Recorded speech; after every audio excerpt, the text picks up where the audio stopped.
Hello दोस्तों, steno help PP में आप सभी का स्वागत है।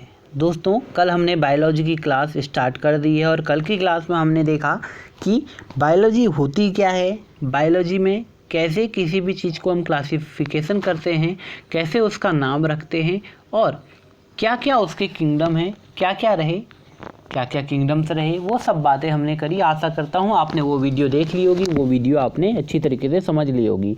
काफ़ी इंपॉर्टेंट वीडियो है। अगर आपने अभी तक वो वीडियो नहीं देखी है तो आप उस वीडियो को हमारी प्लेलिस्ट में बायोलॉजी की जो बनी है उसमें जाके आप देख सकते हैं और आई बटन में भी आपको वीडियो की लिंक मिल जाएगी।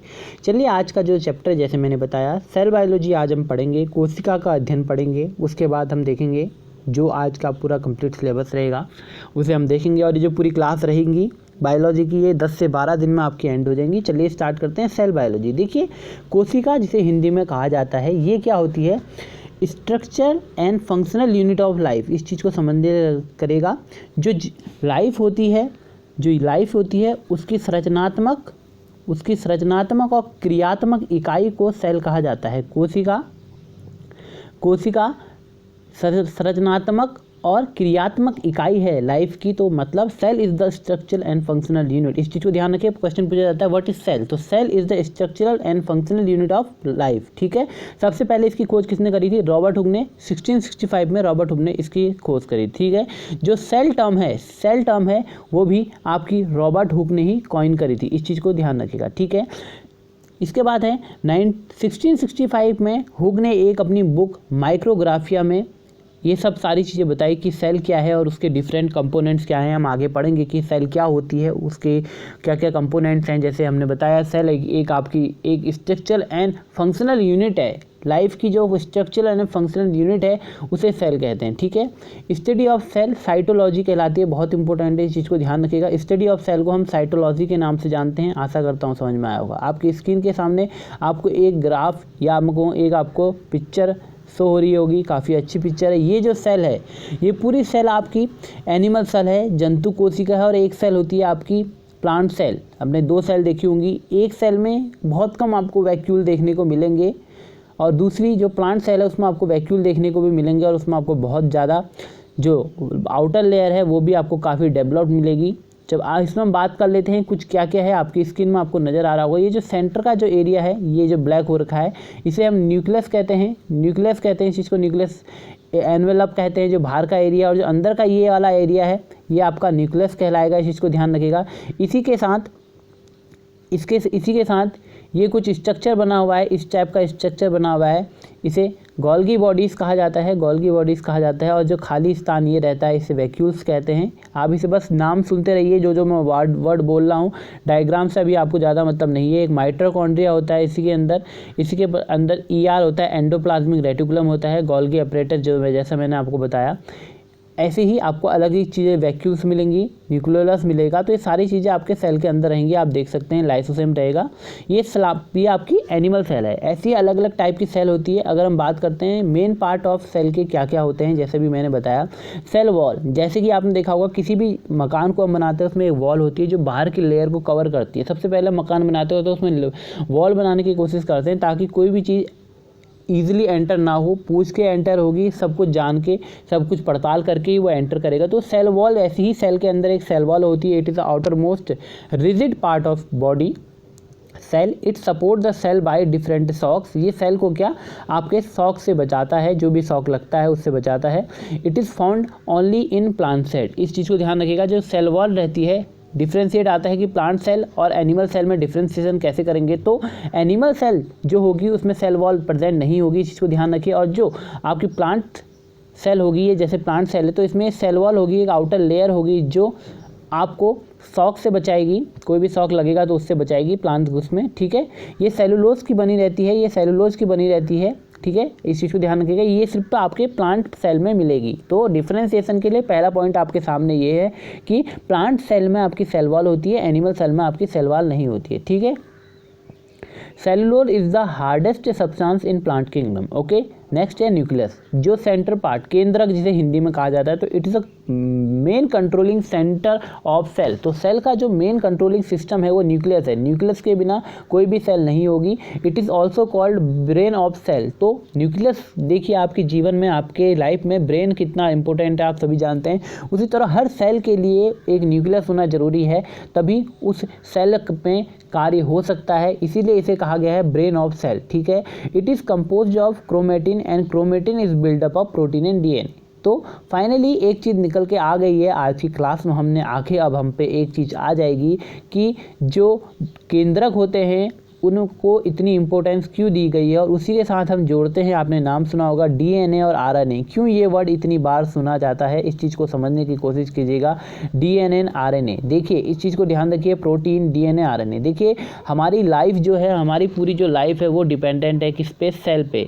और जो सेल है वो आगे बन के टिश्यू बनेंगे। ठीक है, टिश्यू बन के एक साथ मिलके ऑर्गन बनेंगे। फिर ऑर्गन मिलके जब बनेगा तो उसके बाद पूरी एक बॉडी बनेगी। तो इस चीज़ को ध्यान रखिएगा। द बेसिक यूनिट और स्ट्रक्चरल यूनिट हम सेल को बता रहे हैं। और सेल का कंपोजिशन कैसा है, सेल के कंपोजिशन में हमने बहुत सारी चीज़ें देखी हैं। सेल वॉल हमने देखा, सेल वॉल सेल के कंपोजिशन में। अब हम बात कर रहे हैं न्यूक्लियस की। तो जो मेन पार्ट है आपका न्यूक्लियस, जिसे हम ब्रेन कह रहे हैं, इसी पार्ट के अंदर एक चीज़ होती है जो ब्रेन कहलाने लायक होती है। वो होती है आपका डीएनए के क्रोमेटिन और आपके प्रोटीन्स के क्रोमेटिन इसमें रहते हैं। तो इस चीज़ को ध्यान रखिएगा, डीएनए काफ़ी इंपॉर्टेंट है। क्यों इंपॉर्टेंट है आप अब समझ गए होंगे। नेक्स्ट आती है सेल मेम्ब्रेन। सेल मेम्ब्रेन क्या होती है, एक सेमी प्रेमेबल मेम्ब्रेन होती है जिसे हम अर्धपारगम्य कहते हैं हिंदी में। सेमी प्रेमेबल मेम्ब्रेन होती है which surround all the components of cell. Its main role is import and export of essential materials. It is made up of phospholipids. ठीक है। अब बारी आती है सेल मेम्ब्रेन की। सेल वॉल पहले थी जो आपकी प्लांट में मिलती है, बट जो सेल मेम्ब्रेन है वो आपको दोनों में मिलेगी। और इसका काम जो होता है ये सेमी प्रेमेबल होती है, मतलब अर्धपारगम्य। मतलब अर्धपारगम्य या सेमी प्रेमेबल का मतलब क्या है, इसका मतलब होता है कि ये सेलेक्टेड आइटम्स को जो सूटेबल है सेल के लिए उनको ही अंदर बाहर जाने देगी। तो इस चीज़ को ध्यान रखिएगा। जो ये रहती है तो ये एक सेमी प्रेमेबल मेम्ब्रेन्स रहती है जो बिल्कुल सेलेक्टेड आइटम को ही जाने देगी अंदर। इस चीज़ को ध्यान रखिए। सेल मेम्ब्रेन बाहर वालों को, जैसे आप सेल वॉल समझिए, सेल मेम्ब्रेन होगी तो ये आपके सेलेक्टेड मटेरियल्स को जो आपके लिए यूज़फुल हैं उन्हीं को इंपोर्ट एक्सपोर्ट दोनों करेगी। सेल से जो भी चीज़ें प्रोडक्शन होगा वो दोनों चीज़ों का एक्सपोर्ट और इम्पोर्ट करेगी। और ये जो बनी होती है फॉस्फोलिपिड्स की बनी होती है। आशा करता हूँ आप समझे होंगे। ओके।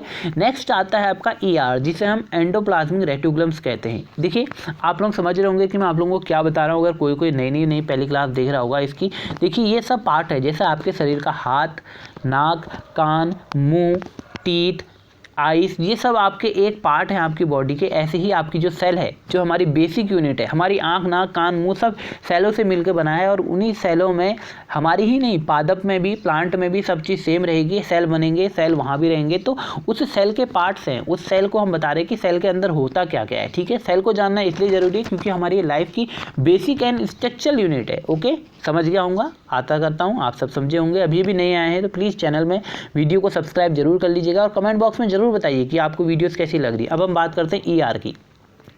ये अलग अलग ऑर्गन्स हैं जिन्हें पढ़ना बहुत ज़रूरी है। इनके अपने अपने फंक्शंस है, अभी देखेंगे हम।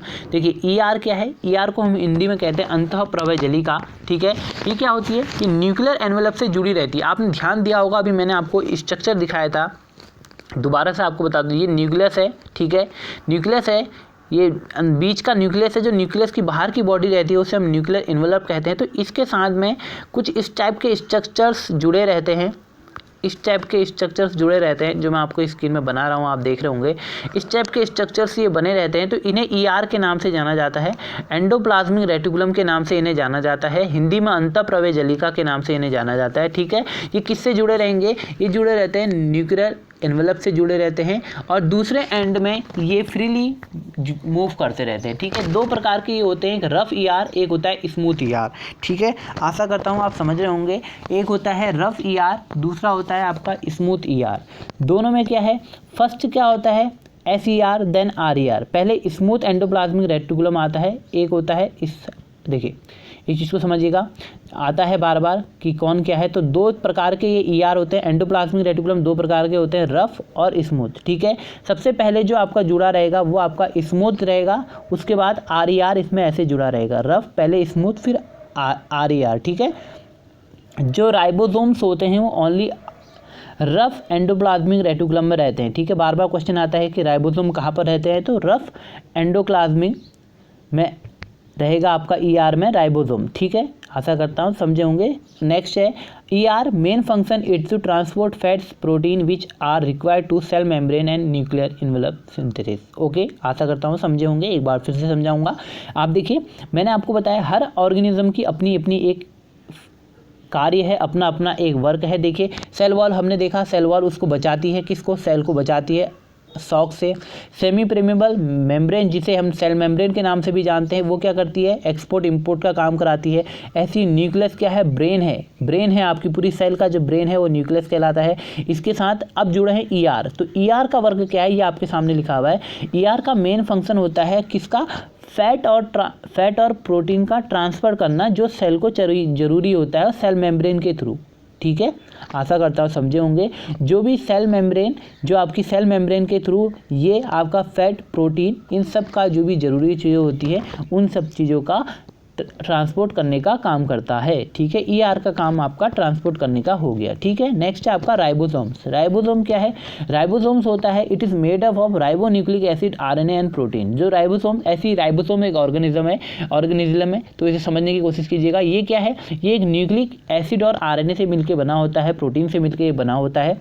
इसका जो मेन काम होता है वो क्या होता है, प्रोटीन को बनाना। तो क्वेश्चन आता है कि ट्रांसपोर्ट का काम कौन करता है, तो वो करता है आपका कौन, ER, जिसे हम एंडोप्लाज्मिक रेटिकुलम कहते हैं। राइबोसोम्स का क्या काम होता है, राइबोसोम का मेन काम है क्या, प्रोटीन बनाने का। तो जो हम प्रोटीन बनाने का काम करता है राइबोसोम्स कहता है, इसीलिए इसे प्रोटीन की फैक्ट्री भी कहा जाता है। बहुत इंपॉर्टेंट है, याद कर लीजिएगा, बिल्कुल इसे मत भूलिएगा कि राइबोसोम्स क्या हैं। तो राइबोसोम्स आपके क्या काम करते हैं, प्रोटीन का सिंथेसिस करते हैं। That's why it is called as protein factory, इसीलिए इन्हें प्रोटीन फैक्ट्री के नाम से जाना जाता है। ठीक है, अब बात करते हैं ribosomes were discovered by Robinson and Brown in 1953 in plant cell. तो राइबोसोम्स की सबसे पहली खोज किसने करी थी, 1953 में करी थी। और जो सेल की खोज करी थी सबसे पहले, मैंने आपको स्टार्टिंग में बताया, रॉबर्ट हुक ने करी थी 1665 में। ठीक है, आशा करता हूँ समझे होंगे। ठीक है, term ribosomes was coined by Robert. ठीक है, it is a 2 types according to sedimentation coefficient. Last 2 दिन पहले मैंने आपसे एक क्वेश्चन पूछा था कि जो आपके प्रोकैरियोट्स है और यूकैरियोट्स हैं उनमें राइबोसोम्स कितना S उनमें रहता है, कितना उसमें सेडिमेंटेशन कोएफिशिएंट रहता है। तो आपकी स्क्रीन पे वो वही चीज़ थी जो मैं अभी बढ़ा रहा हूँ। तो राइबोसोम्स में आपके 2 टाइप के राइबोसोम्स रहेंगे, जिनमें सेडिमेंटेशन जो कोएफिशिएंट है, एक यूनिट होती है, उस यूनिट में 2 प्रकार के रहते हैं, एक 70S होता है और एक 80S होता है। जो 70S होता है वो आपने बताया था कि प्रोकैरियोट्स में होता है, हमने कल देखा था कि प्रोकैरियोट्स और यूकैरियोट्स में क्या है, कौन सा आता है, मोनेरा किस में आता है, प्रोटिस्टा किस में आता है, फंगाई किस में आता है, आपको बताया था हमने। तो जो प्रोकैरियोट्स रहते हैं उनमें 70S का मिलेगा, और जो आपके यूकैरियोट्स रहेंगे उनमें 80S मिलेगा, 80S, जिसे सेडिमेंट कोएफिशिएंट कहते हैं। ये एक यूनिट है, राइबोसोम की यूनिट है। ठीक है, 70S आता है, 70S किससे मिलकर बनता है, तो इस चीज़ को ध्यान रखिएगा। इसका थोड़ा गणित अलग है। ये 50 + 30 2 ब्लॉक रहेंगे, इसे मिटा देता हूँ, देखिए इजी आपको दिखेगा स्क्रीन पे। जो 70S है वो कुछ इस प्रकार का रहेगा, इनके 2 ब्लॉक रहते हैं, ऐसे ये बनते हैं, एक बड़ा एक छोटा।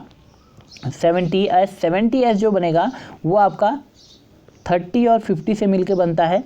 और 80S का जो रहेगा, आप इसे याद कर लीजिएगा, इसे मैथमेटिकल वे से मत लीजिएगा, साइंटिफिक 70S जो आपका सेडिमेंट कोएफिशिएंट है उससे रिलेटेड है। और जो आपका ये रहेगा 80S वाला, वो रहेगा आपका 40 और 60।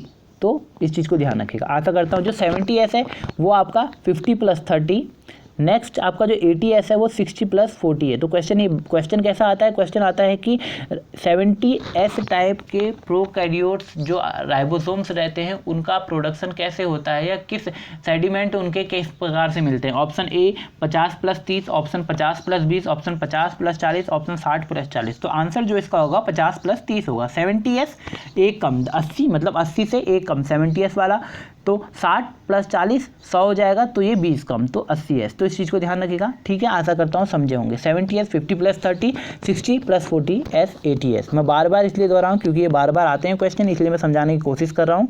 अच्छे से समझ लीजिएगा, समझ में नहीं आया तो रिपीट कर लीजिएगा। अब सबसे इम्पोर्टेंट एक और आपका पार्ट आ चुका है सेल का, वो है माइटोकॉन्ड्रिया। नाम आप लोगों ने सुना होगा, याद करा होगा, पावर हाउस ऑफ सेल किसे कहते हैं, माइटोकॉन्ड्रिया को कहते हैं। ठीक है, क्या होता है माइटोकॉन्ड्रिया आप हम पढ़ते हैं। ठीक है, इसका काम क्या होता है, oxidation, its main function is oxidation of कार्बनिक substance, that's why it's also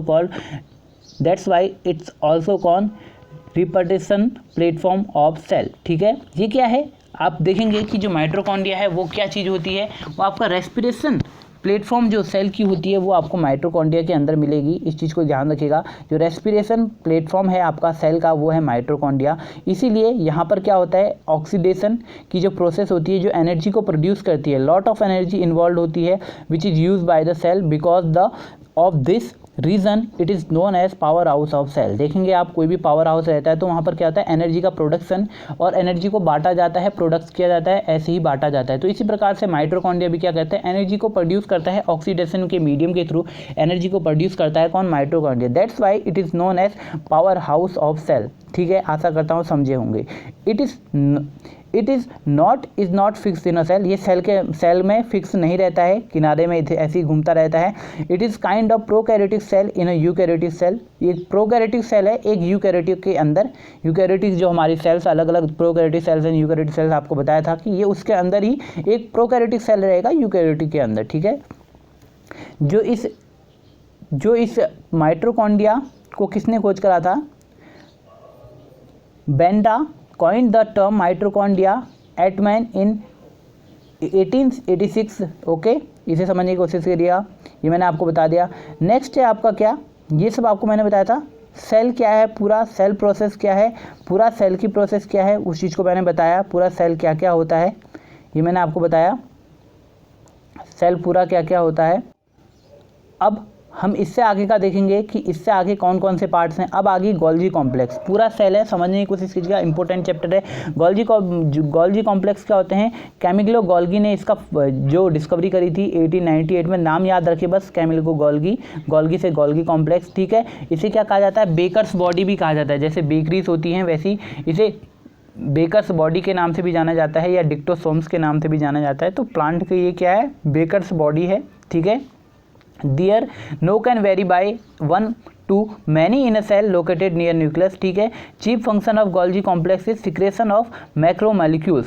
तो इसका मेन फंक्शन क्या है, इसका मेन फंक्शन क्या है, एक्सपोर्ट करना, किसी चीज़ का एक्सपोर्ट करना। और वो चीज़ क्या है, मैक्रोमोलिक्यूल्स, जो भी सेल के प्रोड्यूस होंगे उन सबका जो आपका सिक्रेशन करना या एक्सपोर्ट करने का काम कौन करेगा, गोल्गी बॉडीज़ करेगी। ठीक है, इस चीज़ को ध्यान रखिएगा। It involve in packaging of molecules, जो मॉलिक्यूल्स हैं उनकी पैकेजिंग के भी काम करेगा, और ये लाइसोसोम का प्रोडक्शन भी करते हैं। ठीक है, हर चीज़ का अपना अपना यूज़ है, इस चीज़ को ध्यान रखिएगा, हर चीज़ का अपना अपना यूज़ है, हर सेल का अपना अपना, सेल के अंदर जो भी ऑर्गेनिजम्स हैं उन सब का अपना अपना यूज़ है। नेक्स्ट आता है आपका लाइसोसोम। लाइसोसोम है de Duve discovered lysosome, he named it is as lysosome. Lysosome are spherical bag like structures. ठीक है, बैग लाइक स्ट्रक्चर्स होते हैं ये, which is covered by single unit membrane, they are large in phagocytes, WBC से बराबर होते हैं। ये मेन फंक्शन क्या है इनका, एक्सटर्नल सब्सटेंस, जो भी एक्सटर्नल सब्सटेंस आएंगे उनको इनगल्फ करना, अर्थात उनका भक्षण करना, उनको खा लेना,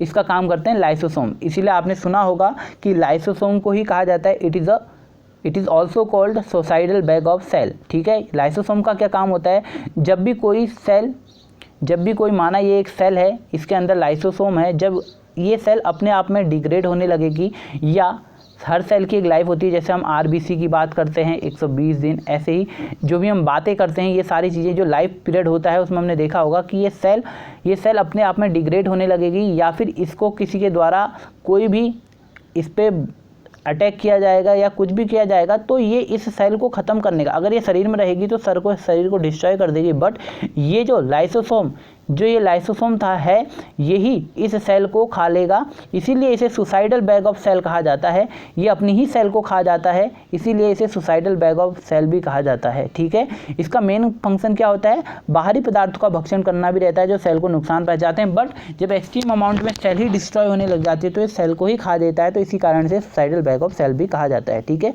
नेक्स्ट होता है प्लास्टिड्स। नेक्स्ट है प्लास्टिड्स, इस चीज़ को ध्यान रखिएगा, ये प्लांट सेल में मिलेगी आपको प्लास्टिड, एनिमल सेल में नहीं मिलेगी, तो वहाँ पर प्लांट सेल में आपको ये ज़्यादा डेवलप मिलेगी। नेक्स्ट है the term plastid first use by Haeckel, Haeckel ने इसे यूज़ करा था। 3 टाइप के प्लास्टिड होते हैं, क्लोरोप्लास्ट, आपको क्लोरोप्लास्ट आपने सुना होगा, क्लोरोप्लास्ट ग्रीन प्लांट्स में किसके कारण हरा रंग रहता है, क्रोमोसोम्स क्लोरोप्लास्ट, तो इसी के कारण, इसी क्लोरोप्लास्ट के कारण जो रहता है पत्तियों का रंग हरा रहता है, ठीक है। नेक्स्ट है due to present of chlorophyll in chloroplast plant prepare food, that's why chloroplast is called kitchen of plant cell, ठीक है। तो जो क्लोरोप्लास्ट है इसे किचन कहा जाता है प्लांट सेल का, क्योंकि इसी के द्वारा भोजन बनाते हैं कौन, प्लांट्स, ठीक है। नेक्स्ट आता है आपको ल्यूकोप्लास्ट, ये क्या रहते हैं, नो कलर, इनमें कोई कलर नहीं होता, ये फूड को स्टोरेज करते हैं डिफरेंट फॉर्म में, स्टार्च लाइक इस टाइप में, ठीक है। ये कलरलेस होते हैं। जो क्लोरोप्लास्ट है वो आपका ग्रीन रहता है, आपने देखा होगा क्लोरोप्लास्ट ग्रीन रहता है।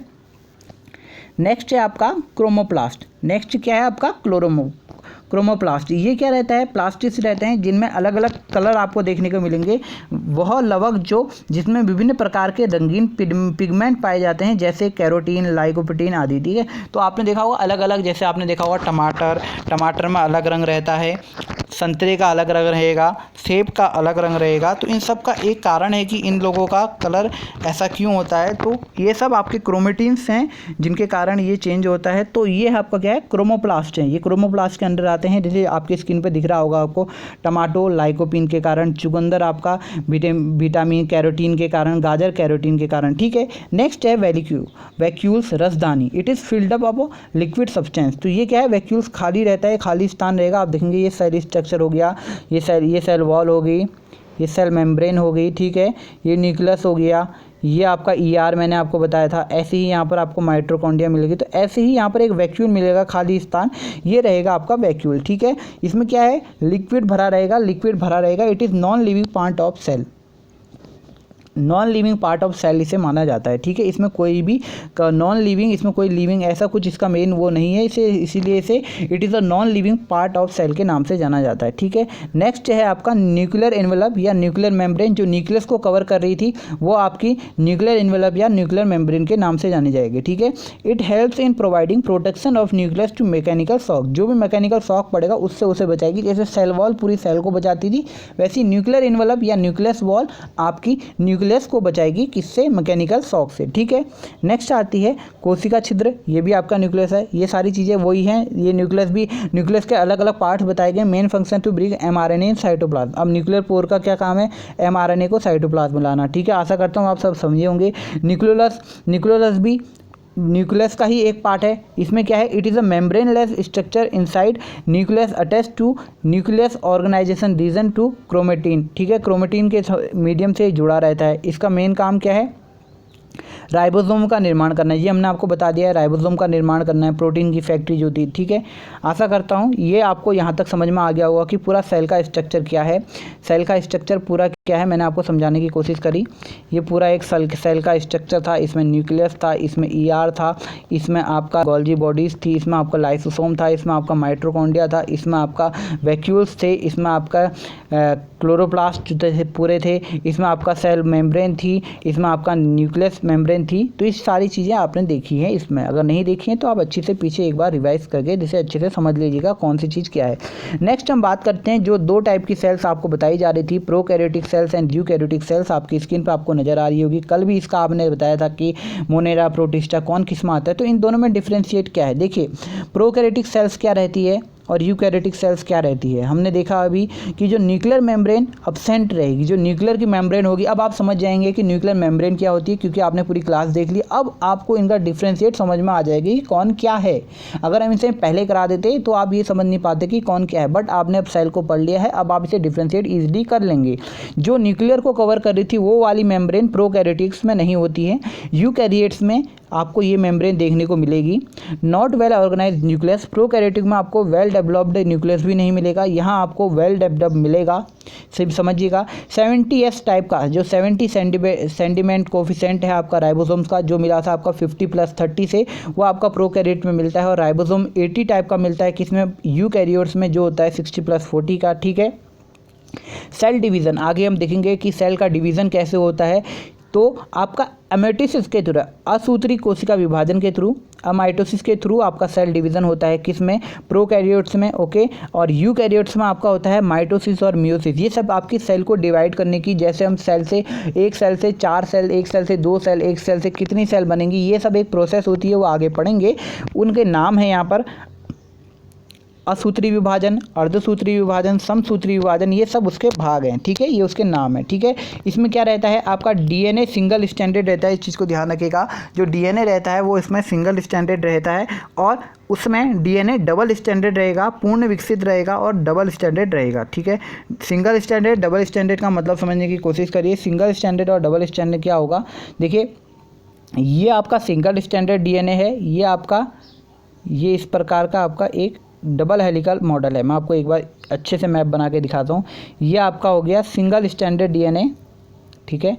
और जो आपका डबल हेलिकल मॉडल होगा, ये है आपका डबल, आपने देखा होगा डीएनए का जब भी स्ट्रक्चर तो डबल हेलिकल ये रहा, तो डबल इस तरह का होगा। तो ये हमने डिफ्रेंशिएट करना सीखा, कैसे हम प्रोकैरियोट्स और यूकैरियोट को डिफ्रेंशिएट करें, क्या क्या उनमें मिलता है, ठीक है। नेक्स्ट जो हम देखेंगे वो देखेंगे हम आपका एनिमल सेल, नेक्स्ट जो हम देखेंगे वो देखेंगे हम एनिमल सेल और प्लांट सेल, ठीक है। देखिए अब क्या है, सेल पूरा इसलिए मैंने सबसे पहले पढ़ा है ताकि आप इजीली डिफ्रेंशिएट कर सकें। अब आपके माइंड में खटक से पहुंच गया होगा कि प्लांट सेल में मैंने बताया था कि सेल वॉल नहीं होती, जो बाहर की कवर होती है, जो बाउंड्री होती है वो आपके एनिमल सेल में नहीं होती। तो अब आप इजीली डिफ्रेंशिएट, आपकी स्किन में भी सबसे पहला टॉपिक यही लिखा है कि सेल वॉल इज अब्सेंट, ठीक है। Cell wall is present in plant cell and cellulose के बने रहते हैं। प्लास्टिड्स जो कलर बनाते थे, याद होगा आपको, क्लोरोप्लास्ट, ल्यूकोप्लास्ट, ठीक है। तो इस चीज़ को ध्यान रखिए, ये सब एनिमल सेल में आपको नहीं मिलेंगे और आपको प्लांट सेल में ये सब सारी चीज़ें मिलेंगी, ठीक है। एनिमल सेल में आपको क्या मिलेंगे, वैक्यूल्स अब्सेंट मिलेंगे या बहुत छोटे मिलेंगे, जो रिक्तिकाएं मैंने बताई थी, और प्लांट सेल में आपको बहुत ज़्यादा मिलेंगी, ठीक है। आपका जो रिजर्व फूड रहता है इनमें ग्लाइकोजन के रूप में रहता है, और पौधों में आपका स्टार्च के रूप में रहता है। जो ह्यूमन बॉडी, आप मान सकते हैं एनिमल सेल को ह्यूमन से रिलेट कर लीजिए, एनिमल को प्लांट से रिलेट, प्लांट सेल को प्लांट से रिलेट करेंगे और एनिमल सेल को आप ह्यूमन से ले लीजिए। तो जो हम लोगों में रिजर्व फूड रहता है वो ग्लाइकोजन की फॉर्म में रहता है, और एनिमल्स में स्टार्च के रूप में जो फूड स्टोर रहता है वो स्टार्च के रूप में रहता है, ठीक है। जो आपका सेंट्रोसोम है is found in animal cell और centrosome is absent on plant cell, इस चीज़ को ध्यान रखिएगा। ये आपको कुछ टॉपिक बताए गए, प्लांट सेल और एनिमल सेल को कैसे डिफ्रेंशिएट करें। पहले बताया गया आपको प्रोकैरियोट और यूकैरियोट को कैसे डिफरेंस करें, फिर प्लांट सेल और एनिमल सेल को कैसे डिफ्रेंशिएट करें, ये सब चीज़ आपको बताइए। काफ़ी ईजी है अब आपके लिए, जो आपने सीख लिया है। नेक्स्ट आता है दूसरा, डीएनए और आरएनए। आपने बहुत बार नाम सुना होगा डीएनए और आरएनए की डिफ्रेंशिएट, इसका एक डिफ्रेंशिएट देख लेते हैं। डीएनए क्या है, डीएनए आपका डीऑक्सीराइबोस शुगर है। डी से डीऑक्सीराइबोस होता है, और आर से आपका आरएनए में राइबोस शुगर, खाली राइबोस है। डीऑक्सीराइबोस न्यूक्लिक एसिड हो गया डीएनए आपका, और आरएनए हो गया आपका ribose nucleic acid, okay. Next है आपके इसमें बेस मिलते हैं। एक देखिए केमिकल स्ट्रक्चर होता है, कोई भी चीज़ जो बनी हुई है केमिकल से मिलके बनी हुई है, केमिकल से मिलके बनी हुई है, तो उसका एक बेसिक स्ट्रक्चर रहता है कि उसमें क्या क्या रहेगा। तो डीएनए का जो फाउंडेशन, जो डीएनए बना है, फॉर्मेशन हुआ है, उसके अंदर क्या क्या रहता है, इस चीज़ को ध्यान रखिए। जैसे हमने सेल में अलग अलग चीज़ें देखी, तो डीएनए के अंदर क्या है, हमने बात करी सेल के अंदर न्यूक्लियस है, न्यूक्लियस के अंदर डीएनए है, तो जो डीएनए है उसके अंदर क्या है, अब हम ये देखेंगे। जो डीएनए है उसमें आप देखेंगे कुछ आपके बेसिस हैं, क्षार हैं, जिनके आधार पे डीएनए का निर्माण होता है। वो सबसे पहला है आपका एडेनिन, ग्वाइनिन, थाइमिन, साइटोसिन, ठीक है, ठीक है, A T G C, इस चीज़ को ध्यान रखिएगा। एडेनिन, ग्वाइनिन, थाइमिन, साइटोसिन, ठीक है। और जो हमारा आरएनए रहेगा, आरएनए जो रहेगा उसमें आपका थाइमिन नहीं होगा, उसमें थाइमिन नहीं होगा, थाइमिन की जगह यूरेसिल होगा। बहुत बार क्वेश्चन आता है, इस चीज़ को यहीं पर क्लियर कर दीजिए, आगे से ये चीज़ आगे मत बढ़ाइएगा कि आरएनए और डीएनए में क्या अंतर रहता है। तो आरएनए में जो रहेगा आपका यूरेसिल पाया जाएगा, और आपका डीएनए में आपका थाइमिन पाया जाएगा। तो एक चीज़ याद कर लीजिए दोनों में से, adenine, guanine, thymine, cytosine, adenine, guanine, thymine, cytosine, ठीक है। AGTC, AGTC, AGTC, AGTC, AGTC, adenine, guanine, thymine, cytosine, adenine, guanine, thymine, cytosine. और आपका आरएनए में क्या नहीं मिलेगा, आपको थाइमिन नहीं मिलेगा। तो थाइमिन की जगह जो आएगा वो है यूरेसिल, तो उसमें क्या होगा, adenine, guanine, uracil, cytosine, okay. Adenine, guanine, uracil, cytosine, ठीक है। अब नेक्स्ट आता है, ये क्या है, यह केवल केंद्रक में पाया जाता है। It is exclusively found in nucleus, तो ये न्यूक्लियस में आपको मिलेगा, और ये क्या है आपको साइटोप्लाज्म में मिल जाएगा आरएनए, और आपका न्यूक्लियस में भी मिल जाएगा। तो दोनों जगह आपको केंद्रक और कोशिका द्रव्य दोनों जगहों में आपको मिल जाएगा। ठीक है, ठीक है, इस चीज़ को ध्यान दीजिएगा। फॉस्फेट जो ग्रुप होगा डीएनए का, जब हम आगे स्ट्रक्चर की बात करेंगे, अभी तो खाली डिफ्रेंशिएट करना बता रहा हूँ मैं, आगे वाले आने वाली क्लासेस में आपको बताऊंगा डीएनए और आरएनए का पूरा स्ट्रक्चर क्या है। तो उसमें फॉस्फेट ग्रुप रहता है, जो फॉस्फेट ग्रुप रहता है वो दोनों में मिलेगा, डीएनए और आरएनए दोनों में मिलेगा, इस चीज़ को ध्यान रखिएगा, दोनों में फॉस्फेट ग्रुप पाया जाता है। ठीक है, अब इन आरएनए और डीएनए में बेसिक जो डिफरेंस था वो डिफरेंस ये था कि इसमें यूरेसिल रहता है, उसमें राइबोस शुगर रहती है, इसमें डीऑक्सीराइबोस शुगर रहती है, बस इस चीज़ को समझना है। ठीक है, नेक्स्ट आता है आपको उसी सेल के, उसमें आपने देखा होगा प्रोटोप्लाज्म में आपने देखा होगा प्रोटोप्लाज्म में क्या रहता है, all the component of cell inside plasma membrane and cell membrane which takes part in living reactions is called protoplasm. ठीक है, जो भी सेल के अंदर ये सारे ऑर्गेनिज्म हमने पढ़े, जो पार्ट लेंगे वो सारी चीज़ें प्रोटोप्लाज्म के अंदर आएंगी। जीव द्रव्य हिंदी में उसे कहेंगे। ठीक है, जीव द्रव्य या प्रोटोप्लाज्म उसे कहेंगे। पूरा स्ट्रक्चर की अगर हम बात करूँगा, उसके अंदर का सेल मेम्ब्रेन के अंदर का जो स्ट्रक्चर है उसे हम प्रोटोप्लाज्म करेंगे। ठीक है, सभी पदार्थ जो जैविक क्रिया करेंगे, जो फंक्शन करेंगे, वो सब प्रोटोप्लाज्म के अंदर आएंगे। ठीक है, प्रोटोप्लाज्म की डिस्कवरी किसने करी या नेम किसने दिया, तो पुर्कलिंजे के द्वारा ये नाम दिया गया है। पुर्कलिंजे के द्वारा जीव द्रव्य या प्रोटोप्लाज्म में नाम दिया गया है। बहुत बार क्वेश्चन आता है, चीज़ को ध्यान रखिएगा। ठीक है, इसके अंदर हमने देखिए प्रोटोप्लाज्म क्या है, अगर आप नहीं समझ पाए तो आपको मैप के मीडियम से सराहता हूँ प्रोटोप्लाज्म क्या है। ये देखिए, ये हमारी सेल थी, तो इसके अंदर का ये जो भी पार्ट है ये पूरा प्रोटोप्लाज्म होगा। ठीक है, प्रोटोप्लाज्म होगा। अब इसके अंदर हमने क्या पढ़ा, अब मैं इसका कलर थोड़ा सा चेंज करता हूँ ताकि आप ईजिली इसे समझ सकें। अब देखिए इसका कलर मैंने चेंज, अब प्रोटोप्लाज्म में, ये प्रोटोप्लाज्म जो हमने रेड से पूरा बताया, पूरा प्रोटोप्लाज्म, इस प्रोटोप्लाज्म के अंदर हमने पढ़ा, ये हमारा न्यूक्लियस हो गया, ये आपका ईआर हो गया, ये आपका माइटोकॉन्ड्रिया हो गया, ये आपका गोल्गी बॉडीज हो गया, ये आपका वैक्यूल्स हो गए, प्लास्टिड्स हो गई, ये राइबोसोम्स हो गया, लाइसोसोम्स हो गया, ये आपकी सेल मेम्ब्रेन होगी। तो ये सारी चीज़ें हैं, तो ये चीज़ें जो हैं ये साइटोप्लाज्म होगी। और जो न्यूक्लियस के अंदर जो होगा, जो न्यूक्लियस मेम्ब्रेन हमने पढ़ी थी, उसके अंदर आपने जो चीज़ देखी थी वो हो गया आपका न्यूक्लियोप्लाज्म। ठीक है, न्यूक्लियस के अंदर न्यूक्लियोप्लाज्म और न्यूक्लियस के बाहर का अंदर और इसके बीच का एरिया आपको साइटोप्लाज्म। एक बार इजी तरीके से और समझाने की कोशिश करता हूँ, जो आपको 2 मिनट में आप समझ में आ जाएगा। ठीक है, ये पूरा एरिया, ये न्यूक्लियस समझ लीजिए, इसके अंदर का पूरा न्यूक्लियोप्लाज्म, ये पूरा आपका साइटोप्लाज्म, और इन दोनों को मिला के बन जाएगा आपका क्या, इन दोनों को मिला के आपका क्या बन जाएगा, इन दोनों को आपका मिला के बन जाएगा क्या, प्रोटोप्लाज्म। ठीक है, प्रोटोप्लाज्म किससे मिलके बने रहेगा, साइटोप्लाज्म और न्यूक्लियोप्लाज्म से, और साइटोप्लाज्म और न्यूक्लियोप्लाज्म को साथ मिला के बोलेंगे हम प्रोटोप्लाज्म। ठीक है, यहाँ पर एक चीज़ और बड़ी है, आप इंपॉर्टेंट चीज़ देख सकते हैं। स्टडी ऑफ सेल के नाम से किसे जाना जाता है, cytology. Study of tissue, histology. Study of blood, hematology. Study of cell structure, cell biology. Production, function, ये सारा सेल बायोलॉजी के अंदर आता है। स्क्रीनशॉट ले लीजिएगा इसका।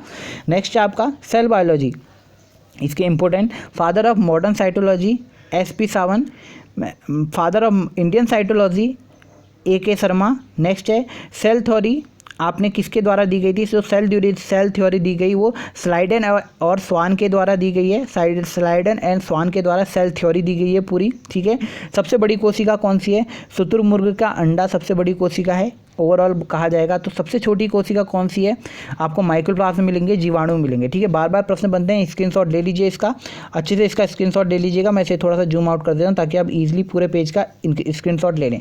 तो father of modern cytology CP।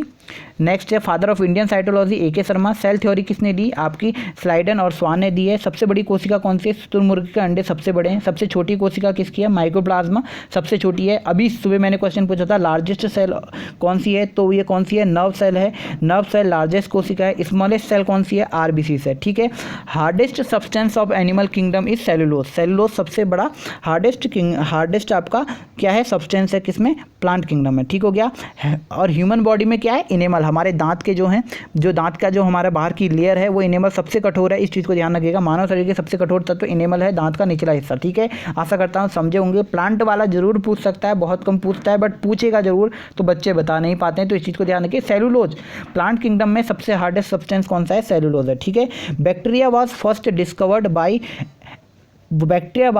Discovered by Anton von Leeuwenhoek. तो लियोनहॉक ने बैक्टीरिया की खोज करी थी सबसे पहले। ठीक है, माइक्रोस्कोप सबसे पहले इन्होंने ही विकसित किया था, इसी में इन्होंने बैक्टीरिया को देखा था। तो आशा करता हूँ ये पूरा सेल का स्ट्रक्चर आपको समझ में आ गया होगा, क्या क्या पार्ट है मैंने सब बता दिया। अब हम बात करते हैं सेल डिवीज़न की। जिस चीज़ से सेल डिवाइड होते हैं, एक सेल से दो सेल बनेंगे, हमेशा एक सेल तो रहेगी नहीं, अब दो नई सेल बनेगी, वो कैसे बनेगी यही चीज़ आपको बताएगी सेल डिवीजन। ठीक है, आशा करता हूँ यहाँ तक आपको पूरा समझ में आया होगा। नहीं आया तो वीडियो को दोबारा से रीबैक करिएगा और समझने की कोशिश कीजिएगा। जहाँ पर स्क्रीनशॉट देना है वहाँ पर स्क्रीनशॉट आप खुद भी ले सकते हैं। ठीक है, अगर अभी तक हमारे चैनल को सब्सक्राइब नहीं किया तो प्लीज़ चैनल को सब्सक्राइब जरूर कर लीजिएगा और बेल आइकन को दबाना मत भूलिए, ताकि कोई भी हमारी नई अपडेट हो आप तक सबसे पहले पहुँच सके। ठीक है, चलिए दोस्तों, अब हम बात करेंगे सेल डिवीज़न की। सेल डिवीज़न क्या होता है? देखिए, अभी तक हमने सारी चीज़ देखी, जल्दी से अब सेल डिवीज़न को समझने की कोशिश करेंगे। डीप हम इसे नहीं पढ़ेंगे सेल डिवीज़न, क्योंकि हम खाली 1 नंबर 2 नंबर को गेन करने के लिए इसे पढ़ रहे हैं। जो इसमें नोट्स हैं वो काफ़ी हाई लेवल के नोट्स आप लोगों के लिए हैं कि आप लोग डीपली इसे पढ़ सके, बट मैं आपको ऊपर से पढ़ाऊँगा कि सेल डिवीज़न क्या होता है। देखिए, सेल डिवीज़न को विर्चोव ने दिया था 1855 में। विर्चोव ने सेल डिवीज़न बताया था कि सेल, एक सेल से दूसरी सेल कैसे बनेगी, दूसरी सेल से तीसरी सेल कैसे बनेगी। इन सबकी अपनी अपनी विधियाँ हैं, देख लेंगे आप स्क्रीन पे कौन कौन सी है। अमाइटोसिस एक पहली विधि है, अमाइटोसिस जिसे असूत्री विभाजन कहते हैं, दूसरी है माइटोसिस और तीसरी है आपकी मियोसिस। तो ये अलग अलग सेल की डिवीजन के मेथड हैं, कौन सेल से क्या होता है। ठीक है, आपने देखा होगा अभी हमने प्रोकैरियोट्स और यूकैरियोट को डिवाइड करा था, तो प्रोकैरियोट्स में हमने ये चीज़ देखी थी। और जो अमाइटोसिस है, असूत्री विभाजन है, वो अमाइटोसिस में है। ठीक है, इस चीज़ को ध्यान रखिएगा। अब देखते हैं अमाइटोसिस होता क्या है, जल्दी से मैं आपको कवर कराने की कोशिश करूँगा अमाइटोसिस होता क्या है। देखिए, अमाइटोसिस जो होता है, it is a type of cell division found in prokaryotes. Prokaryotes में पाया जाता है, ये मैंने आपको पहले बता दिया। ये क्या है, it is the fastest cell division which complete 20 to 30 minutes, 20 या 30 मिनट में ये डिवीजन कर लेता है। इसमें क्या होता है, केंद्र का विभाजन बिना किसी प्रक्रिया के हो जाता है। इसमें क्या है, जो हमारा न्यूक्लियस होगा वो आपका बिना किसी डिवीजन मेथड के इजीली डिवाइड हो जाएगा। किसी भी वे से वो डिवाइड हो सकता है, किसी भी वे से डिवाइड हो सकता है। कोई वेल उसका स्ट्रक्चर वेल नहीं है कि ऐसा करेगा फॉर्मूला टाइप कुछ नहीं है। वो सिंपल जब चाहे जिस तरीके से डिवाइड हो सकता है। आपने सुना होगा बैक्टीरिया जिस रैपिडली वे से बैक्टीरिया मूव करते हैं, वो इसीलिए करते हैं क्योंकि उनका डिवीजन का कोई मेथड नहीं है। वो किसी भी मेथड से डिवाइड कर सकते हैं, अपना प्रोडक्शन करते हैं। That's why it is a type of cell division that's called amitosis. तो अमाइटोसिस प्रोकैरियोट्स में मिलता है, आपसे ध्यान रखिएगा। और प्रोकैरियोट्स किस किंगडम में है, हमने स्टार्टिंग में पढ़ा था मोनेरा किंगडम के अंदर, ये आप सब आपको चीज़ को मिलेगा। नेक्स्ट है mitosis and meiosis. Mitosis meiosis अब ये मेन है, इनको समझना जरूरी है। W Fleming observe first mitosis in animal cell. Animal cell में इन्होंने करा, तो इसलिए उन्होंने इसको टर्म दी माइटोसिस। माइटोसिस का मतलब क्या है, समसूत्री विभाजन। नाम से आपको समझ में आ रहा होगा, समसूत्री मतलब एक जैसा। सोमेटिक सेल्स, जो हमारी सोमेटिक सेल्स होती हैं, इस चीज़ को ध्यान रखिएगा, बार बार प्रश्न आता है सोमेटिक सेल्स में किस प्रकार का विभाजन होता है। तो सोमेटिक सेल्स में आपका हमारा कौन सा प्रकार का विभाजन होता है, माइटोसिस प्रकार का विभाजन जो रहेगा आपको सोमेटिक सेल्स में आपको देखने को मिलेगा, जो हमारी नॉर्मल सेल्स रहती हैं। ठीक है, सोमेटिक सेल्स कायिक कोशिकाओं के अंदर मिलेगा। ठीक है, इसकी स्टेज हैं, इसको ज़्यादा डीप पढ़ने की हमें आवश्यकता नहीं है, फिर भी मैं एक फास्ट रिवाइड आपको बता दूं क्या क्या इसकी फेस है, थोड़ा सा दिमाग में आपके वर्ड आ जाएं, ये ज़्यादा इसके वर्ड जरूरी नहीं है। जो इसकी फेस रहती है वो देखिए जो भी प्रोसेस रहेगी, जैसे हम बात करेंगे कि आप स्कूल जाते थे तो आपने 10th क्लास करी, 11th क्लास करी, तो 11th क्लास में अंदर आपने देखा होगा आपने सब्जेक्ट वाइज आपकी क्लास रही होगी। क्लास एक आपकी फिजिक्स की, फिर आपकी केमिस्ट्री की, फिर आपकी मैथ्स की, फिर रीजनिंग, जो भी आपकी क्लास रही है, हिंदी इंग्लिश, वो सारी क्लास का एक टाइम था। तो इसी टाइम के आधार पर जो सेल का डिवाइडेशन है वो भी इसी प्रकार के, सबसे पहले आपका इंटरफेस आता है, फिर प्रोफेस आती है, फिर मेटाफेस आती है, फिर एनाफेस है, फिर टेलोफेस। सेम इसी तरह का उदाहरण देना चाहूँ तो मैं ऐसी ह्यूमन लाइफ है, पहले आपका छोटा बच्चा होगा, फिर थोड़ा बड़ा होगा, फिर थोड़ा मैच्योर होगा, फिर और बड़ा होगा, फिर और बड़ा होगा, फिर बूढ़ा हो जाएगा, फिर और ऐसा हो जाएगा। तो पूरी एक स्टेज है। इसी तरीके से सेल की भी एक स्टेज रहती है। सबसे पहले आपकी इंटरफेस रहेगी, जिसे हिंदी में अंतरावस्था, फिर पूर्वावस्था, फिर मध्यावस्था, फिर पश्चावस्था, फिर अंत्यावस्था। ठीक है, इस चीज़ को ध्यान रखिएगा। इस चीज़ को जो मैंने इंपॉर्टेंट है वो आपको बोला, इंपॉर्टेंट को आप जरूर नोट कर लीजिएगा। माइटोसिस अगर इन सोमेटिक सेल्स में आपका माइटोसिस होता है। ठीक है, ये क्या है माइटोसिस। अब इसमें क्या है, हमने देखा था अमाइटोसिस में प्रोडक्शन कुछ भी हो सकता है, अनकंट्रोल रहता है, कुछ भी हो सकता है। बट यहाँ पर एक जो पेरेंट सेल रहेगी उससे दो बनेंगे। एक सेल है उससे आपको दो बना के दिखाएगा वो। एक सोमेटिक माइटोसिस अगर होगा तो आपको एक जो पेरेंट सेल रहेगी, माना आपकी एक पेरेंट सेल, ये आपकी एक पेरेंट सेल है, तो इससे दो सेल्स मिलकर बनेंगी, तो ये आपका माइटोसिस आपका डिवीजन है। एक सेल से दो सेल का निर्माण जब हो रहा है तो ये आपका माइटोसिस के अंदर है। ठीक है, इस चीज़ को ध्यान रखिएगा। Chromosomes no will be remain same from parent. जो क्रोमोसोम्स नंबर रहेगा वो दोनों में सेम रहेगा। सेम एग्जांपल अगर मैं देना चाहूँ तो अगर आपकी जो पेरेंट सेल है, अगर आपकी ये जो पेरेंट सेल है इसमें आपके क्रोमोसोम्स का नंबर 32 है, तो जो यहाँ की जो सेल्स होंगी इनमें भी 32 ही होगा, इनमें भी 32 ही होगा। ठीक है, इस चीज़ को ध्यान रखिएगा। नेक्स्ट दो पढ़ेंगी, दोनों में आपका क्रोमोसोम्स का नंबर सेम रहेगा, जो डॉटर सेल रहेंगी उनमें सेम रहेगा। ठीक है, और इसीलिए क्यों, इसमें क्या है, सेम है, नंबर ऑफ क्रोमोसोम सेम है, इसीलिए इसमें कोई कभी भी हेरिडिटी चेंजेस नहीं आएंगे। जो सोमेटिक सेल्स होती हैं उनमें हेरिडिटी चेंज नहीं आते हैं, हमेशा सेम रहेंगी, ठीक है, इस चीज़ को ध्यान रखिएगा। सोमेटिक सेल्स में आपके आनुवांशिक बदलाव उसमें नहीं होंगे, जेनेटिक चेंज इस डिवीज़न के मेथड से आपके नहीं आएंगे। तो क्वेश्चन ये आएगा कि जो आपके जेनेटिक डिवीज़न होता है, जो जेनेटिक चेंजेस आते हैं वो किस डिवीज़न से आते हैं, तो आप इससे कहेंगे माइटोसिस, ना कि मायोटिक। तो क्वेश्चन ये भी बन सकता है कि जेनेटिक चेंजेस किस डिवीज़न के कारण आते हैं, तो आपको याद रखना है माइटोसिस, जिसे हम आगे पढ़ेंगे उसके द्वारा होते हैं। मायोटिक के कारण नहीं होता है। क्यों नहीं होता है अब आप समझ गए होंगे, क्योंकि वो डिट्टू की डिट्टू कॉपी बना देता है। क्यों, हमने एक सेल देखा तो एक सेल के जितने क्रोमोसोम थे वही आपके दूसरे सेल में भी बन के आ गए। तो डिट्टू की जो कॉपी, जैसे हम फोटो कॉपी करते हैं वैसी सेम कॉपी आपकी उसमें बन जाती है। तो उसमें चेंजेस के कोई मतलब ही नहीं होते। चेंजेस तब आएंगे जब कोई अलग चीज़ होगी, कुछ डिफरेंस होगा, बट जब आप सेम की same cheese copy and paste कर रहे तो उसमें चेंजेस का कोई प्रश्न नहीं होता। इस कारण इसमें कोई हेरिडिटी चेंजेस नहीं दिखेंगे, आनुवांशिक परिवर्तन इसमें नहीं दिखेंगे, ठीक है। नेक्स्ट आता है आपका genetical identical twins are produce by mitosis, ठीक है। जो जेनेटिकल डिफरेंशिएट जो बनाएंगे, अलग अलग जो बनाएंगे, वो माइटोसिस प्रोसेस में हम आपको देखने को मिलेगा, ठीक है। अब ऐसे इसमें लिखा हुआ है कि प्रोफेज माइटोसिस सबसे बड़ी जो है माइटोसिस की जो सबसे बड़ी फेस है वो आपकी कौन सी है, जो सबसे बड़ी फेस है माइटोसिस की वो आपकी कौन सी है, आपकी प्रोफेस है। इस चीज़ को ध्यान रखिएगा, ये आपकी हो गया, ठीक है। नेक्स्ट है complete life cycle of cell is called cell cycle. जो कंप्लीट सेल की लाइफ होगी इसे सेल साइकिल कहेंगे। देखिए सबकी अपनी अपनी रहती है। एक कोशिका का चक्र, देखिए मानव की कोशिका का चक्र 24 घंटे का रहता है, 24 घंटे का रहता है। तो अलग अलग रहती है। एक डिवीज़न आपको यहाँ पर फेस में दिख रहा होगा, देखिए एक पूरा दिख रहा होगा आपका M phase, metaphase, anaphase, telophase, G2 phase, ये पूरा सेल है। आपको समझने की देख लीजिए, बस ज़्यादा इसमें डीप जाने की जरूरत नहीं है। सेल का जो साइकिल आप देख रहे होंगे, इंटरफेस के अंदर क्या क्या आता है, G1 face, S face, G2 phase, ये सब आपकी सेल की फेस हैं कि किससे क्या होता है। देखिए एम फेस के अंदर क्या होगा, जो आपका ये डिवीज़न हो रहा है आप देख रहे होंगे, अमाइटोसिस, माइटोसिस, मियोसिस, अलग अलग टाइप करेंगे। अब देखेंगे आप जो मियोसिस है, मियोसिस में क्या क्या होता है ये सब चीज़ हम देखेंगे। जो मियोसिस है उसमें देखेंगे आप डिफरेंशिएट अलग रहेगा कुछ। मियोसिस को आप देखेंगे, माइटोसिस तक हमने पढ़ लिया अच्छे से, ठीक है। जो माइटोसिस होता है वो रिक्वायर किसके लिए होता है, ग्रोथ और रिपेयर के लिए। किसी भी चीज़ की ग्रोथ करने के लिए वहाँ पर माइटोसिस की, देखिए किसी भी चीज़ की अगर हमें ग्रोथ करनी है, कोई सेल वहाँ पर डिस्ट्रॉय होगी है, उसकी ग्रोथ करनी है तो हमें माइटोसिस सेल का यूज़ होगी। माइटोसिस सेल का यूज़ होगी क्योंकि वो सेम सेल को ही प्रोड्यूस करेगा, माइटोसिस सेल। बट जब हम बात करेंगे कि किसी सेल को आइडेंटिकल बनाना है, जेनेटिकल आइडेंटिकल बनाना है, तो वहाँ बात करते हैं माइटोसिस प्रोसेस की, ठीक है, ठीक है। इस चीज़ को ध्यान रखिएगा। अब नेक्स्ट है इसकी जो फेजेस हैं वो भी हैं। फेजेस इतनी ज़्यादा इंपॉर्टेंट नहीं है, फिर भी आप धीरे धीरे स्क्रीन को चलाएंगे, मैं भी धीरे धीरे इसे प्ले कर रहा हूँ ताकि आप इजीली समझ सकें।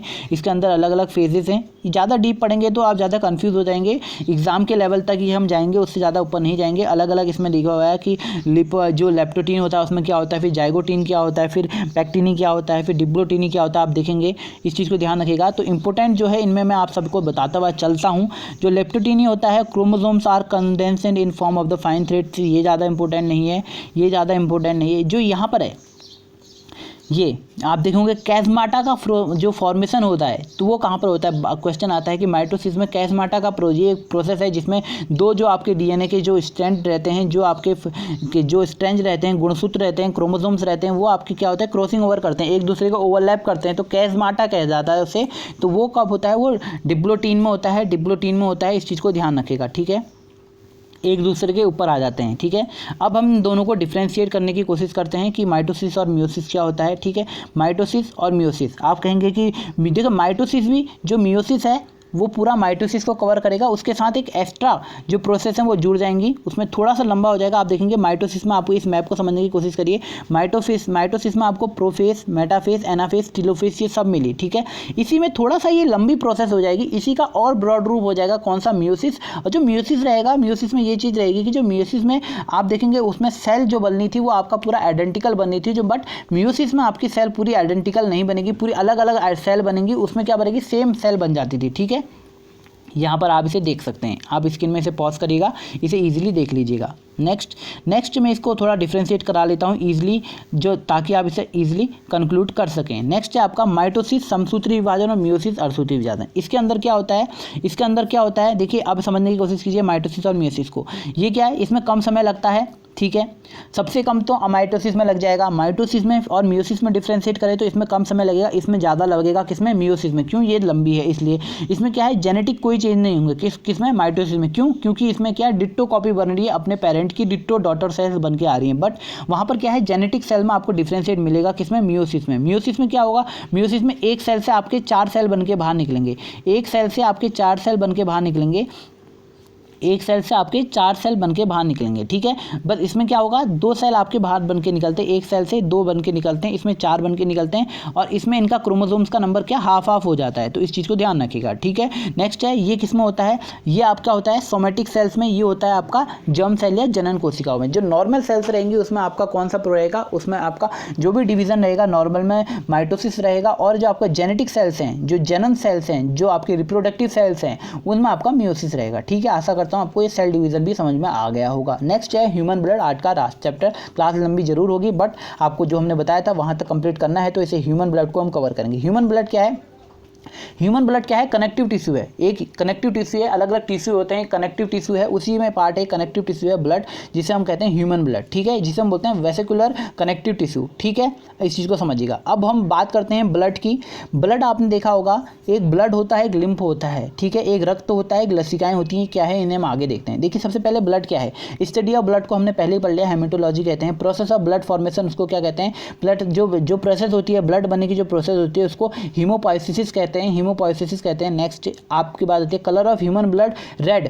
बार बार प्रश्न पूछा जाता है कि मानव रक्त का रंग लाल क्यों है, तो ये लाल रंग क्या है, किसके, हीमोग्लोबिन पिगमेंट इसमें रहता है, जिसके कारण ये लाल रहता है, ठीक है। पीएच वैल्यू कितनी है ह्यूमन ब्लड की, 7.4 इसकी आपकी पीएच वैल्यू है, जो स्लाइटली एल्काइन है, अर्थात थोड़ा इसका क्षारीय इसके गुण रहते हैं, ठीक है।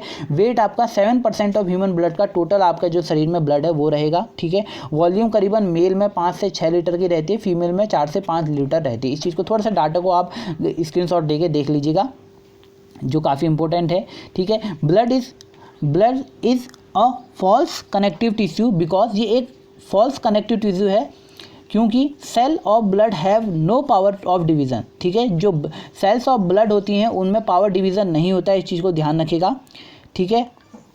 नेक्स्ट आपका क्या है, ब्लड बनता कैसे है। देखिए ब्लड में क्या चीज़ें, एक तरफ आया आपका प्लाज्मा, एक तरफ आपकी सेल्स। जो हमने सेल्स आपने पढ़ी वो आपने देखा होगा कि आजकल हम सुन रहा है, आपने सुना होगा कि जो प्लाज्मा है वो प्लाज्मा यूज़ किया जाएगा, कोविड-19 के जो मरीज़ सही हो चुके हैं उनका ये सारी चीज़ें यूज़ की जाएंगी। तो ये चीज़ क्या है, ये ब्लड के अंदर का क्या है, ये हम आगे देखेंगे कंपोजिशन क्या है। प्लाज्मा और सेल, 2 भागों में ब्लड को डिवाइड कराया जाता है। आपने देखा होगा कभी कोई ब्लड डोनेट करता है तो उसकी जो ब्लड है उसे 4 भागों में डिवाइड कर दिया जाता है, प्लाज्मा, आरबीसी, डब्ल्यूबीसी और प्लेटेट्स। ये चारों चीज़ें अलग अलग रहती हैं, इन चारों को निकाल के अलग अलग करके जिस आदमी को, जिस ब्लड ग्रुप के व्यक्ति को जिस चीज़ की नीड होगी उसे वो चीज़ मिल जाती है। तो सब चीज़ें अलग अलग हैं, plasma, RBC, WBC and platelets, ठीक है। जो प्लाज्मा होगा वो आपका 90% वाटर से मिलकर बना होगा, 10% प्रोटीन से, अलग अलग टाइप के प्रोटीन से मिलकर बना होगा, ठीक है। अब हम बात करते हैं, ये प्लाज्मा तो सिंपल सा है कि इसमें 90% वाटर है, 10% आपके प्रोटीन से, अलग अलग टाइप के प्रोटीन्स हैं। तो ये प्रोटीन अब जो कोविड-19 वाले हैं उनमें डेवलप हो चुके हैं, जो सही हो चुके हैं, तो इसीलिए उनको ट्रांसफ़र करा के इन जो मरीज़ हैं उनको सही करने में इसकी प्लाज्मा थेरेपी करी जा रही है, ठीक है। नेक्स्ट आपका सेल की, हम सेल की तरफ बढ़ते हैं। सेल जो जिसमें हम डब्ल्यूबीसी, आरबीसी और प्लेटेट्स पढ़ेंगे। तो आरबीसी सबसे पहले क्या है, नाम से ही आपको इसका मीनिंग पता होगी, रेड ब्लड सेल्स इसे कहते हैं, और इन्हें आपको इरिथ्रोसाइट के नाम से भी जाना जाता है, इरिथ्रोसाइट के नाम से भी इन्हें जाना जाता है। इस चीज़ को ध्यान रखिएगा, ठीक है। अब क्या है, इसमें क्या होता है, ये स्कंदक जिसे हम कोगुलेंट कहते हैं, जिसे रक्त का थक्का बनता है, इस चीज़ को ध्यान रखिएगा। ये इसी में है, रक्त को बहने नहीं देता है। एंटीकोगुलेंट होता है, हेपरिन जो होता है रक्त को बहने नहीं देता है। जो रक्त का थक्का जमाता है वो कौन सा है, कोगुलेंट। ये नेम पूछा जाता है कि रक्त का थक्का कौन जमाने देता है, तो इस चीज़ को ध्यान रखिएगा। नेक्स्ट आपका हेपरिन के कारण हमारी धमनी और सिरा में रक्त का थक्का नहीं बनता। बहुत बार क्वेश्चन आ जाता है कि हमारे शरीर में आपके जो लसिकाएँ हैं, जो आपकी सिराएँ हैं, जो धमनीज़ हैं, जो आपकी वेन्स हैं, ये सारी चीज़ों में आपका रक्त है वो आपका जम क्यों नहीं रहा है, तो इसका कारण है हेपरिन। तो हेपरिन के कारण ही रक्त का थक्का नहीं जमता है, ठीक है। जो मैमल्स होते हैं, जो स्तनधारी होते हैं, उनमें जो ब्लड सेल होती है वो सर्कुलर शेप में होती है और नॉन न्यूक्लिएट होती है। इस चीज़ को ध्यान रखिएगा। केंद्रक रहित होती है, इसमें केंद्रक नहीं होता है, इस चीज़ को ध्यान रखिएगा। शेप क्या होती है, सर्कुलर इनकी शेप होती है। जो हमारी आरबीसी होगी उसकी शेप क्या होगी, सर्कुलर उसकी शेप होगी। नेक्स्ट जन्म के समय हमें आरबीसी में न्यूक्लियस होता है, परंतु विकास प्रक्रिया के दौरान केंद्रक लुप्त हो जाता है। ठीक है, जो बर्थ के टाइम पे आपका न्यूक्लियस होता है किसमें, आरबीसी, हमने अभी बात करी कि उसमें न्यूक्लियस नहीं होता है, आरबीसी के अंदर न्यूक्लियस नहीं होता है, बट जब जन्म होता है उस टाइम पे न्यूक्लियस होता है, बट एट द लास्ट जब जैसे जैसे हम डेवलप करते हैं तो वो न्यूक्लियस लुप्त हो जाता है। ठीक है, इसकी शेप कैसी होती है, बाई कॉन्केव शेप होती है किसकी, आरबीसी की। ठीक है, कैमल और लेमा अपवाद है जिनमें मैमल्स होने के बावजूद आरबीसी में केंद्रक पाया जाता है। जैसे हमने बात करी मैमल्स में, स्तनधारियों में आपका क्या नहीं मिलता है, आपके केंद्रक में न्यूक्लियस नहीं मिलेगा, बट कैमल और लेमा दो जीव हैं, इनमें क्या है, न्यूक्लियस मिलेगा किसमें, आरबीसी के अंदर। ठीक है, बार बार क्वेश्चन पूछा जाता है, इसको ध्यान रखिए।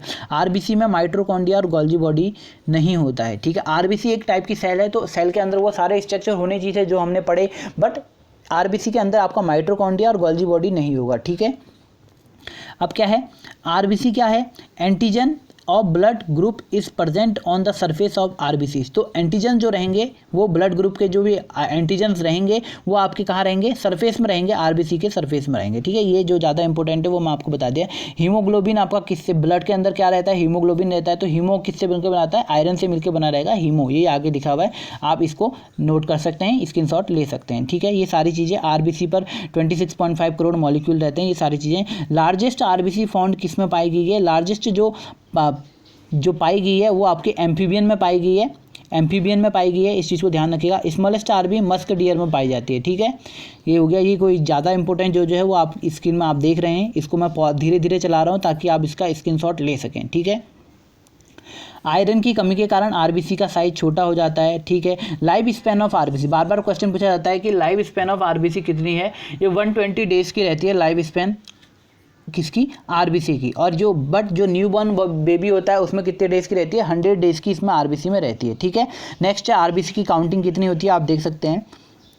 नेक्स्ट है, धीरे धीरे आप देख रहे होंगे, आपको सारी चीज़ दिख रही होगी। हिल स्टेशन पे एटमॉस्फेयर प्रेशर कम होने की वजह से O2 की कमी हो जाती है, ऐसे में शरीर में आरबीसी ज़्यादा प्रोड्यूस होने लगता है। इस अवस्था को पॉलीसाइथीमिया कहते हैं। ठीक है, जो रहता है कि जब हम हिल प्लेसेस में जाते हैं तो वहाँ पर O2 की कमी हो जाती है, और जो क्या है, O2 की कमी हुई मतलब ऑक्सीजन की कमी होती है, आरबीसी का जो प्रोडक्शन है वो ज़्यादा बढ़ जाता है। ठीक है, इसको समझिएगा।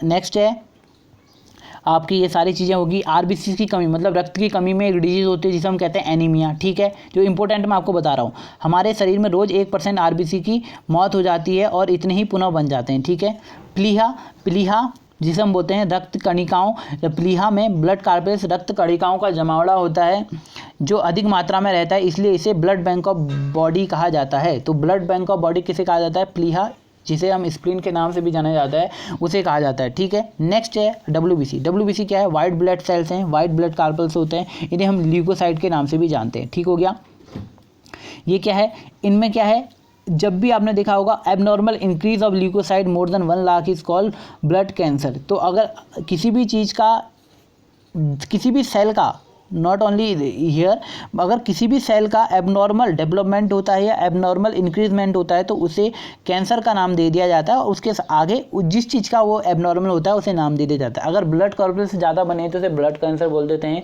ऐसे ही जिसको अगर किसी में प्रोस्टेट ज़्यादा बढ़ रहा है तो उसे प्रोस्टेट कैंसर कह देते हैं। तो किसी भी चीज़ का अगर नॉर्मल से ना होकर एबनॉर्मल इंक्रीजमेंट हो जाता है तो उसे कैंसर का नाम दिया जाता है। ठीक है, डब्ल्यूबीसी अलग अलग टाइप के होते हैं। डब्ल्यूबीसी क्या होता है, डब्ल्यूबीसी होगा आपका ग्रैन्युलोसाइट्स और एर्गुनोलाइसाइड। ठीक है, इस चीज़ को समझिएगा, ये ज़्यादा इंपॉर्टेंट जो है, इसका काम क्या होता है, जो आपको डायरेक्ट ये समझिए, डब्ल्यूबीसी ब्लड बनाने का, सॉरी आरबीसी ब्लड बनाता है, डब्ल्यूबीसी आपका क्या कहता है, शरीर में जो भी आपकी एंटीबॉडी का काम करेगा, जो भी एलर्जी होगी वो संक्रमण से बचाएगा। अलग अलग टाइप के आप देखेंगे, अलग अलग टाइप के आपकी स्क्रीन में आपको नजर आ रहे होंगे, तो इनका अलग अलग काम है। तो इन कंक्लूजन में आपसे कहूँ तो डब्ल्यूबीसी का क्या काम है, ये आपको क्या बताएगा, ये आपकी एंटीबॉडी का काम करेगा, ये आपको बचाने की कोशिश करेगा, जो भी बाहरी चीज़ें हैं उनसे बचाने की चीज़ें काम करेगा कौन, डब्ल्यूबीसी। ठीक है, इस चीज़ को ध्यान रखिएगा।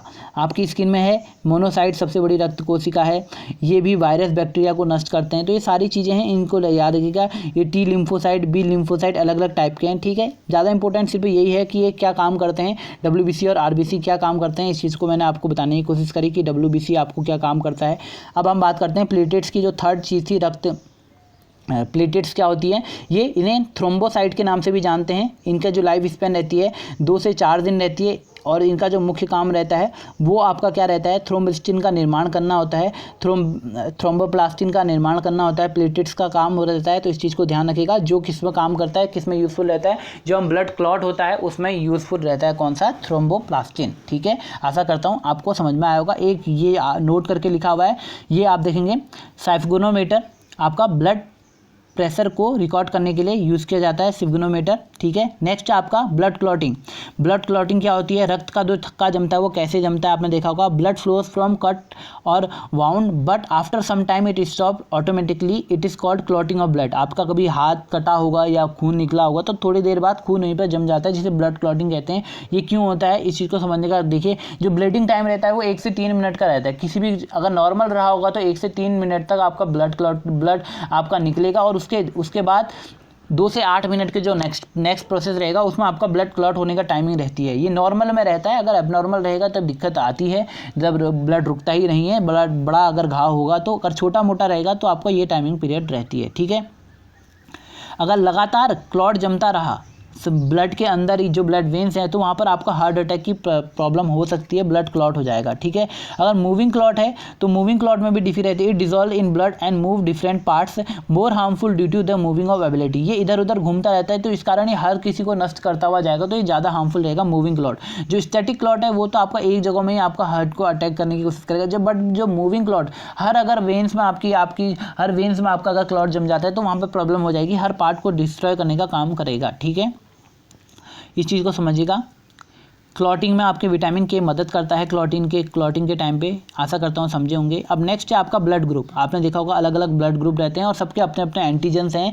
हर रक्त समूह का अपना अपना स्पेसिफिक एंटीजन है, इसे आप ध्यान रखिएगा। एंटीबॉडी, इस एंटीजन का ठीक विपरीत एंटीबॉडी में पाया जाता है, सीरम प्लाज्मा में पाया जाता है। ठीक है, ब्लड ग्रुप की खोज मैंने सुबह ही पूछा था कौन थी, कार्ल लैडिस्टन ने ब्लड ग्रुप की खोज करी थी। ABO रक्त समूह ने खोजे थे, परंतु AB रक्त समूह किसने खोजा था, आपका डी कैस्टिलो और श्रुटली ने आपका AB रक्त ग्रुप खोजा था। तो आपके सामने ब्लड ग्रुप है, एंटीजन है, एंटीबॉडी है, कौन रिसीव कर सकता है, कौन डोनेट कर सकता है, इस चीज़ को आप एक बार ग्राफ को समझने की कोशिश करिएगा।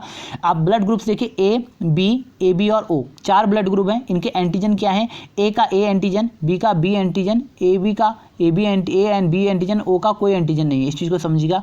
एंटीबॉडी क्या है, स्मॉल b के नाम से एंटीबॉडी को दिखाया जाता है, तो इस चीज़ को ध्यान रखिएगा। एंटीबॉडी स्मॉल b अपोजिट रहेगी, A की एंटीबॉडी B रहेगी, B की एंटीबॉडी A रहेगी और AB की कुछ नहीं रहेगी, और O की एंटीबॉडी AB रहेगी स्मॉल। ठीक है, अब क्या है, AB ब्लड ग्रुप को कौन ले सकता है, A ले सकता है, या तो A लेगा या O लेगा, और B को B लेगा या O लेगा, और AB को कौन लेगा, A B और O।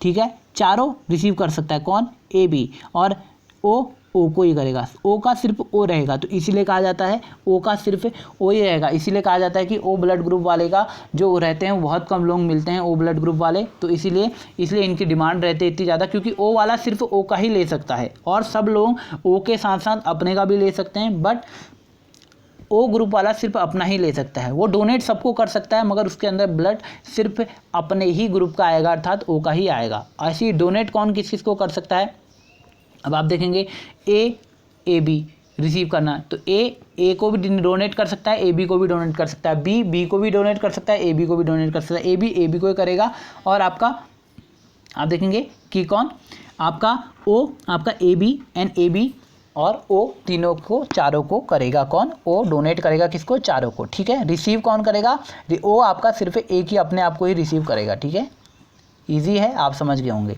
O blood group universal donor है, AB ब्लड ग्रुप आपका यूनिवर्सल एक्सेप्टर है। तो AB के पास कोई भी जाएगा, AB सबका ब्लड ले लेगा, O किसी को भी दे देगा, सब उसका ले लेंगे। ठीक है, तो देने वाला बड़ा है कौन, O। ठीक है, जो देता है। ठीक है, O सबसे बड़ा है, तो O को आप याद रखिएगा, यूनिवर्सल डोनर है। बार बार मैं क्वेश्चन पूछा था, तो AB यूनिवर्सल एक्सेप्टर है। ठीक है, एक RH फैक्टर रहता है, ये राइनस मंकी के थ्रू ये पता चला था कि एक RH फैक्टर नाम का भी एक चीज़ होती है। RH एंटीजन होता है, उपस्थित है या नहीं है, पॉजिटिव है या नेगेटिव है, इस चीज़ को ध्यान रखिएगा। ये चीज़ पूछी जाती है। ये कभी कभी पूछा जाता है कि अगर A पॉजिटिव मरीज की बात आती है, A पॉजिटिव और A नेगेटिव की जो बात आती है वो इसीलिए आती है, RH फैक्टर जो है वो डिपेंड करता है कि इसमें A पॉजिटिव का अगर ब्लड ए पॉजिटिव का ब्लड ना चढ़ाकर कोई दूसरा रक्त चढ़ा जाता है तो पेशेंट की मृत्यु हो जाती है। क्यों? जो RH फैक्टर रहता है वो मैच नहीं करता। ए पॉजिटिव वाले को आपने A- का अगर आपने चढ़ा दिया तो जिस कारण उसकी मृत्यु हो जाती है। तो ये सब इसी चीज़ से RH फैक्टर से मिलकर बना है। तो RH फैक्टर RH प्लस का रक्त RH नेगेटिव को चढ़ा दिया तो पहली बार में मात्रा में कम होती है। ऐसी ये सारी चीज़ें हैं, ज़्यादा डीप जाने की इसलिए हमें ज़रूरत यहाँ पर नहीं है। आशा करता हूँ आप समझे होंगे पूरी चीज़ों को। एक लाइफ साइकिल है, इजी वे में आपको समझाने की कोशिश करी गई है कि लाइफ साइकिल क्या रहती है। आप देखेंगे RBC WBC platelets produce at bone marrow के अंदर इनका जन्म स्थान रहता है। RBC WBC प्लेटेट्स आपको देखने को मिलेंगी, ठीक है। यहाँ पर आपको देखने को मिलेगा कि कहाँ पर क्या रहता है।